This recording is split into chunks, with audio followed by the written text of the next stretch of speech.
जितनी भी माताएं एकादशी का व्रत करती, बहुत ध्यान से सुनना आज की कथा को। शायद जिंदगी में मिली ना मिली, और ये कथा का रिश्ता तो बहुत ध्यान से सुनना। स्कंद पुराण यहां तक कहती है कि इस कथा के चरित्र को जो श्रवण कर लेता है उसको 26 एकादशी करना भी नहीं पड़ती। इस एकादशी की केवल ये कथा सुनकर ही वो तर जाता है। बहुत ध्यान से सुनना इसको, कथा को। एकादशी के दिन जब आप जल शंकर को चढ़ाने तो रोज ही जाते हैं। जब एकादशी का दिन रहे और शंकर जी के मंदिर में आप जल समर्पित करें तो 3 बार मुख से स्वधा स्वधा स्वधा या स्वधा स्तोत्र का पाठ, जिसमें 12 श्लोक। 2-4 हैं, पैसा तो आ रहा है और घर में टिक नहीं रहा। डॉक्टर में, पुलिस में, एक्सीडेंट आदि में, कहीं गलत जगह पर, व्यसन में अगर पैसा जा रहा है, जुए में, मांसाहार, मदिरा पान, या कहीं आया पैसा आने में कमी नहीं, आ रहा है पर टिक नहीं रहा, रुक नहीं रहा। कोई मांगने आ गया, दे दिया, फिर वहां से अपने पास नहीं आ रहा, अपन कह रहे हैं भैया हमारा पैसा लौटा दो, नहीं आ रहा। तो महाराज शिव महापुराण की कथा कहती है, एकादशी के दिन गंगा के जल में मात्र 7 बेलपत्री डालकर जो नंदीश्वर भगवान अर्थात जो शंकर जी के शिवलिंग के सामने नंदी होता है, उस नंदी के चरण पर गंगा का जल चढ़ाकर बेलपत्री शिव पर समर्पित कर देता है, उसके घर में रुपया रुकना चालू हो जाता है। फिर वो गलत जगह पर नहीं जाता, गलत स्थान पर वो धन जाएगा ही नहीं। तूने सुधार किया, मांग तुझे क्या चाहिए। एकादशी ने भगवान विष्णु से कहा, नाथ प्रभु वर दे दो, मृत्यु लोक में जो मनुष्य मेरा व्रत करेगा, चाहे जलचर, थलचर, वायुचर या सांसारिक मनुष्य, मेरा अगर एकादशी का व्रत करेगा, प्रभु उसके यहाँ धन धान्य वैभव सुख संपदा बढ़ेगी और उस जीवात्मा को नरक नहीं भोगना पड़ेगा, सीधे वैकुंठ का उसको वास मिलेगा। जब जीव आत्मा को लेकर चला जाएगा, यम के दूत जब बंदी बनाकर ले जा रहे होंगे उस जीवात्मा को, जिसके प्राण छूटे होंगे, यम के दूत जब बंदी बनाकर ले जा रहे होंगे, तब मुझे वर दो कि मैं इसका हाथ पकड़कर बेतन्नी से पार उतार कर सारे नरकों से निकालती हुई आपके धाम में लेकर आऊं। भगवान ने वर दे दिया, तथास्तु।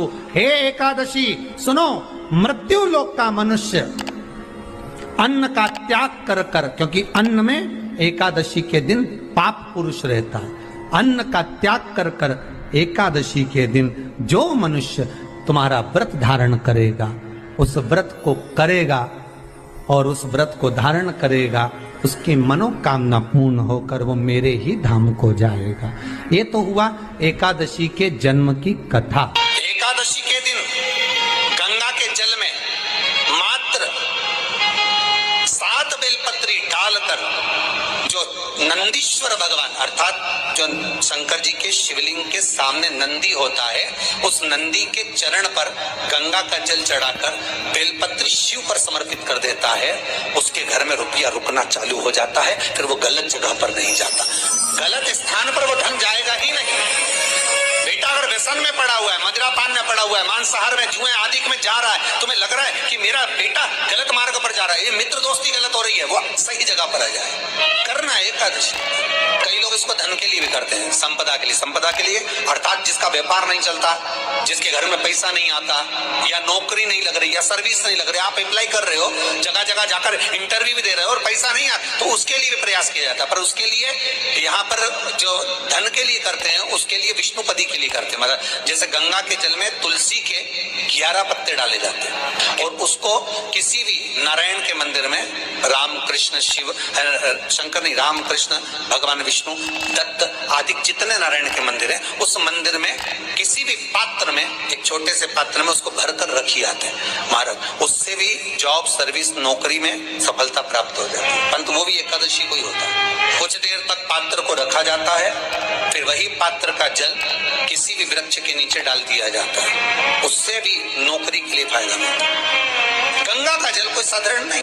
दशमी, एकादशी और द्वादशी, इन 3 तिथियों पर एक रोटी में थोड़ा सा मीठा रखकर सोमक पितृ का नाम लेकर यदि गाय को खिला दिया जाता है, तो अगर कोई पूर्वज प्रेत योनि में भी पड़ा हुआ होता है, भटक रहा होता है, जिसको पिंड नहीं मिला, जो अचानक मर गया होता है, अधोगति में चले गया होता है, उस जीव की मुक्ति दशमी, एकादशी और द्वादशी 3 दिन सोमक पितृ का नाम लेकर रोटी में, पूरी में मीठा रखकर अगर गाय को खिला दिया जाता है, ये 3 दिन तक, तो वो पितृ कभी भटकते नहीं है, उनको मुक्ति प्राप्त हो जाती है, मोक्ष में। नहीं, एकादशी है कौन? क्यों इसकी इतनी प्रधानता है? क्यों इसकी पुण्यता है?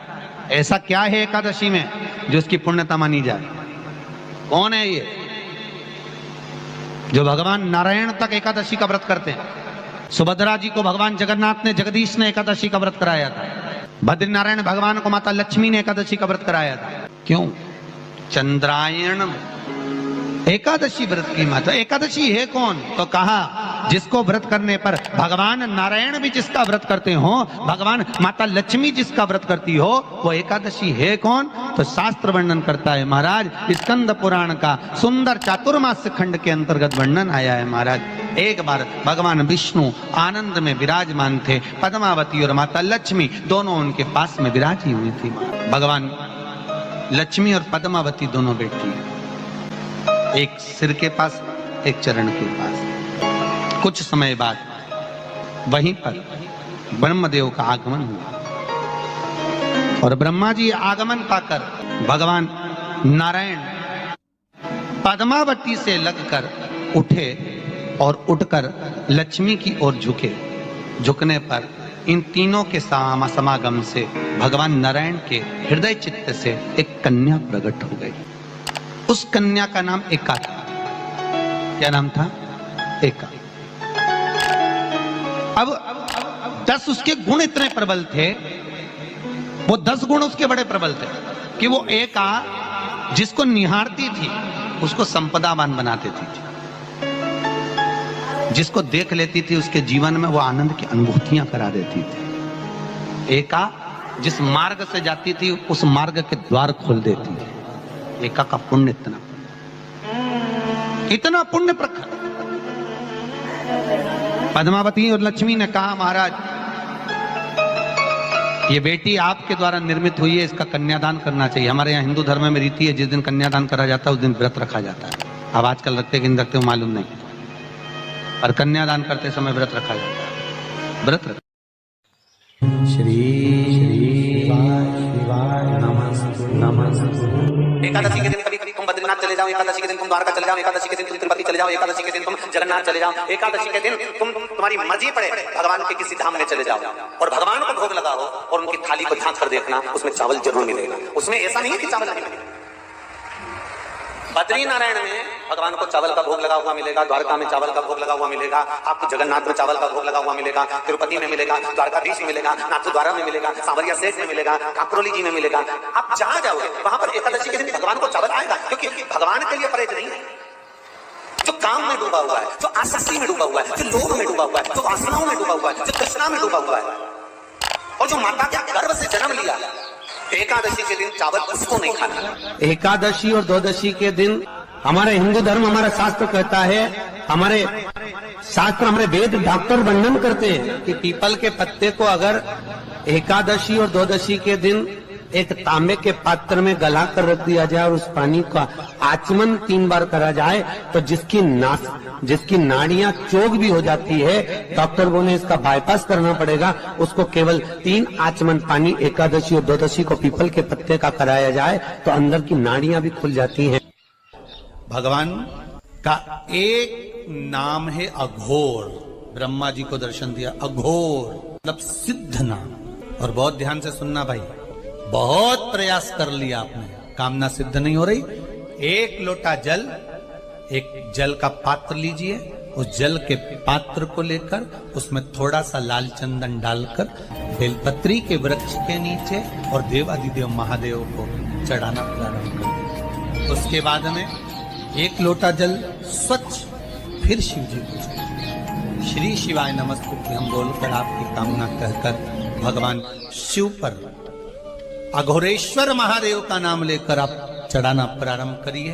बाबा आपका कार्य 3 महीने के अंदर पूर्ण कर देगा सफल। बेलपत्र होते हैं, उसकी इसको छेद तो करते नहीं है सुई से, बेलपत्र की डंडी को बांधते जाओ 108 बेलपत्र की माला बना लो और माला बनाकर भगवान शंकर के गले में शंकर के शिवलिंग को जो चढ़ा देता है उसकी मनोकामना भगवान शंकर पूरी कर दे। 108 बेलपत्र की माला बनाकर शंकर भगवान को समर्पित करी जाती है।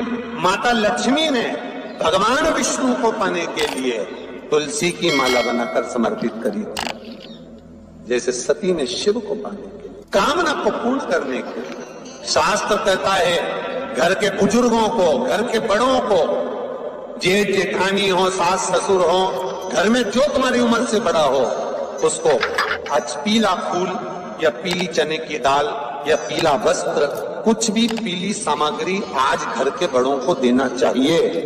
क्यों देना चाहिए? तो शिव महापुराण की कथा कहती है कि जो शुक्ल पक्षी की एकादशी के दिन पीली वस्तु का दान दे देता है, घर के किसी ब्राह्मण को देने नहीं जाना, किसी मंदिर में देने नहीं जाना, आपके ही घर में, आपके ही घर के बड़ों को किसी भी पीली चीज का दान कर सकते। फूल हो, मिठाई हो, कोई अनाज हो, कोई वस्त्र हो, पीली वस्तु का दान दे। क्यों होगा?